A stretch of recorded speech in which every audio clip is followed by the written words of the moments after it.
அவன் ஒரு கல் உடைக்கும் தொழிலாளி. அந்த தொழிலில் அவனுக்கு பெரிய வருமானம் ஒன்றும் கிடைக்கவில்லை. அன்றாட வாழ்க்கையை ஓட்டுவதே பெரும் சுமையாக இருந்தது. அதனால் அவனுக்கு வாழ்க்கையே வெறுப்பாக இருந்தது.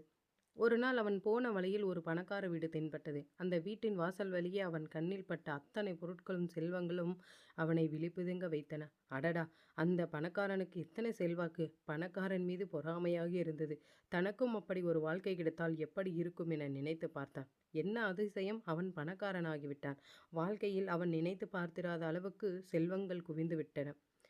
மற்றொரு நாள் ஒரு பெரிய அரசு அதிகாரி பல்லக்கில் அவனை கடந்து சென்றார். அந்த அதிகாரியின் பின்னே பல சேவகர்கள், படைவீரர்கள், மக்கள் பயந்து கும்பிட்டு வழிவிட்டனர். அதிகாரியின் உத்தரவு தூள் பறந்தது.